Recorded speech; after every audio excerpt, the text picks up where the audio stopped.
This is Philip H. Anselmo with a bag of ice on his knee.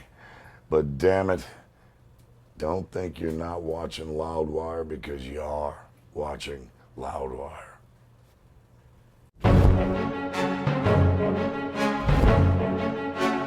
Hey everybody, Gruhamed from Loudwire here, and I know you've been looking forward to this. I know I have. Part 2 of Wikipedia Fact or Fiction with Mr. Philip H. Anselmo. Oh, hi. Hey, what's up? How you doing, Good boy? to see you again. Sig? No, I don't smoke. Me either. But yeah, don't worry about it. Anyway, yes.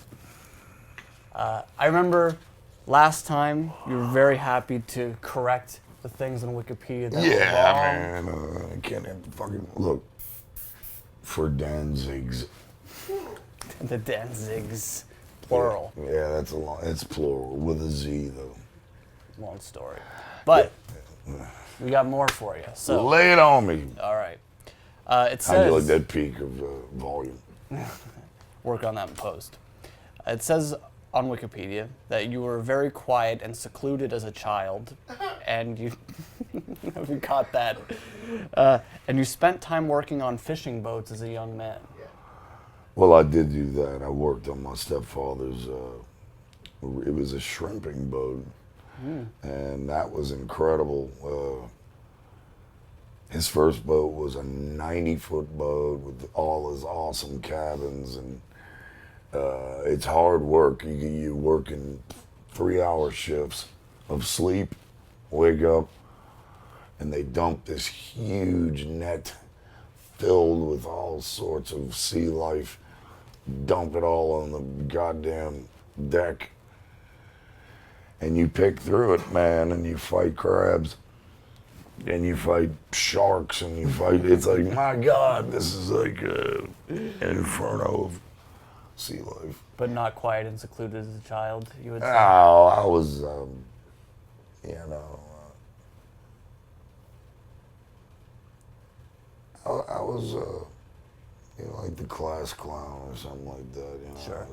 like I still am. All right, so that we'll count We'll as give false. it a Yeah. What's the weirdest thing you found in the net? Okay, there is a fish in the Gulf called a scorpion fish, and it's ugly, and it's about yay big, small, Yeah. and man, they're poisonous as fuck. And you work with these scooper-like things, man, made of metal, and pardon me. There was these guys that were on another boat that were always crossing paths with us and stuff like that. I don't think my stepfather appreciated it much, but they were kind of tailing us and, you know, getting in on our territory. Oh, I see. But karma come bit them on the asshole because that little fish, one of the guys on the deck of their boat saw it, recognized it, and hit it with that metal scooper just to kill it and get it out of the way. But when he hit it, a tiny little piece went right in his eye. And we saw him about a day after it happened, and his whole face was like red and swollen, and he was out at sea and shit. It's like, man. That's a real man. That's like, let's get back and get this dude some medical attention. Oh my ASA fucking P. It says that Pantera was signed to a record label by a scout who was stranded due to a hurricane, and the Pantera saw the scout at the venue, were disheartened when he left mid-set, but it turned out he had left to phone the record label to tell them to sign Pantera as soon as possible. I have no clue No idea. about the getting stranded part. Oh, the hurricane. Okay. But I'll fill you in on what really happened. We were made aware that an A&R rep from Atco Records was there. And at the end of the show, it was like, okay, where is this dude? You know, Okay. You know, so sure enough, you know, he did bail. And so we were all disheartened because we had been through Lots of labels. lots of labels. And they were all telling us, "Ah, we don't think you. We don't think. But this guy thought, and we didn't know it at the time, but I guess about a week later at the very most, boom, boom, boom, boom, boom on my apartment door. Open it up. Dime bag. Walks in. He goes, "Remember that motherfucking record label exec fucking bailed on us?" And I'm like, "Yes, sir, I do." He goes, "Well, motherfucker wants to offer us a fucking record label deal." You know, so it was like, surprise, you know. Sure enough, and that is true. But the only thing that I can debate is him getting stuck by weather. We don't know about the hurricane. Nah, it's bullshit. All right. Pantera's 2001 tour in Europe, it said it was cut short by the 9/11 attacks, which left the band stranded in Dublin for 6 days. Yeah, we didn't even... we landed to do the tour. We just got there. It was going to start off in Belfast. And I was sound asleep, and my phone kept ringing off the hook. And it was our tour manager, and all he said was, "Turn on your TV. They're blowing up America." And I didn't know what. So I clicked the TV on, and I was like, Jesus Christ, this is a big deal. So it was us, Slayer, and God, it was supposed to be Morbid Angel. Ooh. Which we did do in the United States, but I don't remember what the package was heading into Europe, but it was definitely us and Slayer and somebody else. But everybody agreed this is not the right time to tour. Let's get home as fast as possible. And that was a madhouse getting home. We had to fly to Heathrow, and that was the most chaotic, crazy. That's just to England. Yeah. Yeah. And that was insanity. And, you know, I don't like war or anything like that. And when you see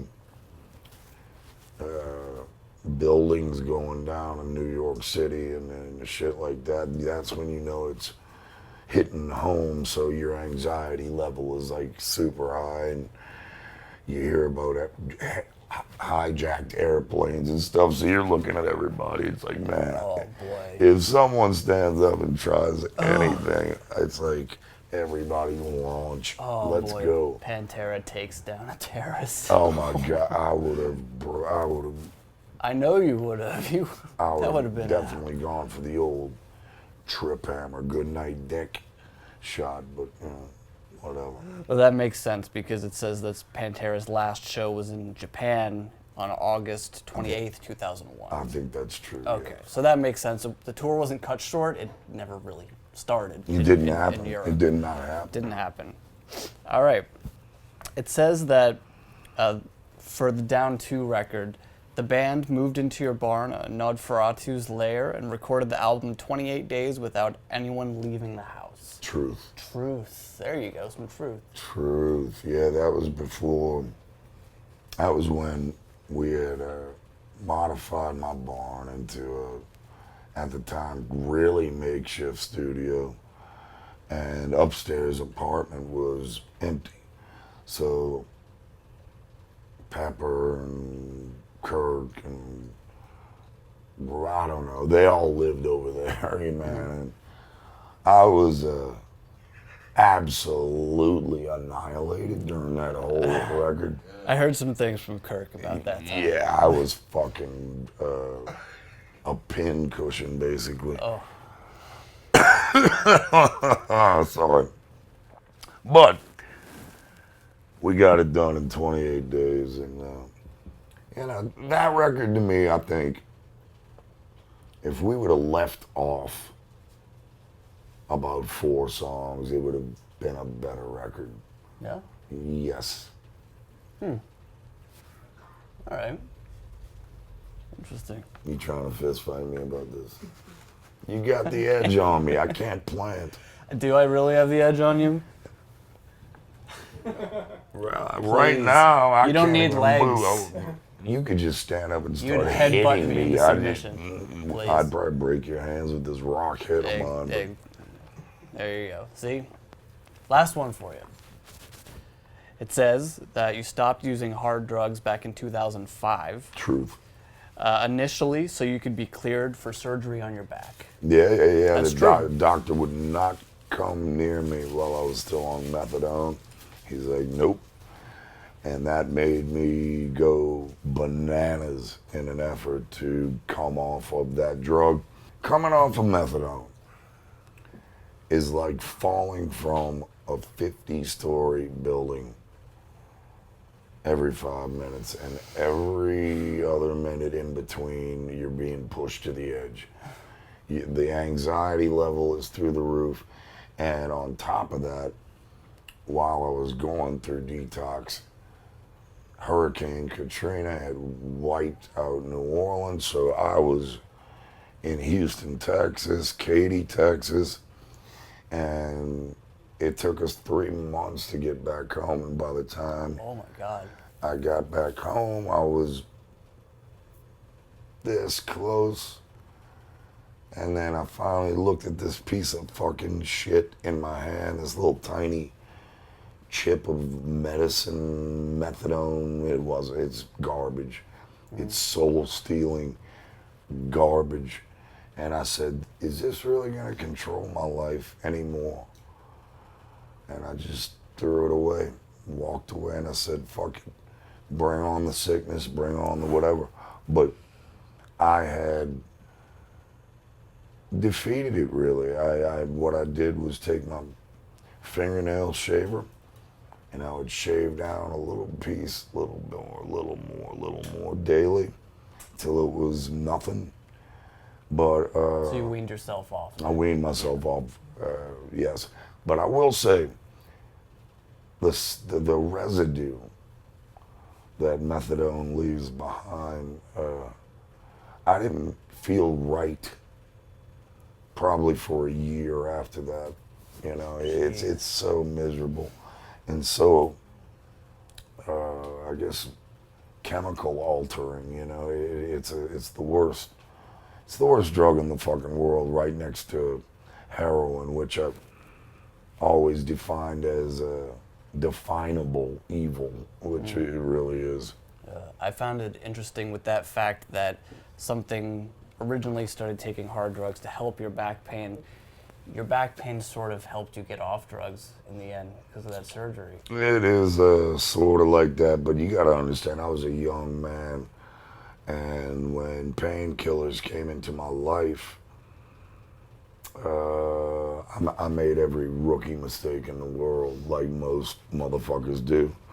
And yeah, sure enough, it's not very long after you start taking massive amounts of fucking pain pills, massive amounts of the worst drug ever made next to methadone, Soma. Oh, Somas, yeah. They're the worst. They need to be yanked off the fucking shelf, because every doctor would tell me they're non-addictive, and it's like, what? Mm-hmm. That's why I fucking took 17 last night. Using heroin was what I call slamming the door shut. You know, like, fuck off, leave me alone. If I'm gonna be this miserable, then fucking, I'm going away for a little while, and I did, and I'm glad to not be there anymore. Jesus Christ, what a horrible, horrible thing.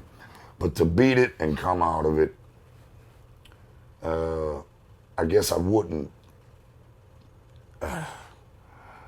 First and foremost, you children out there, don't use hard drugs. There's ways around things. Go to a doctor, get checked out. Don't just take your friend's word for it. That, hey, this pill is gonna fix everything. This drug is gonna fix everything. It's not true. It's fake. Don't use hard drugs. And I learned the hard way, but here I am. 10 years later. Cute as hell. There you go. I want to thank you so much for your time once again. Brother, absolutely. Really appreciate it. Yeah. New Superjoint album coming soon. Look out for news on that. Go to the Housecore Horror Fest. It's going to be killer. Philip H. Anselmo, everybody. Now see, what are they going to say now? All kinds of shit. It's Oh, going to be worse. why did Phil make I'm out outta with here. that guy? Yo.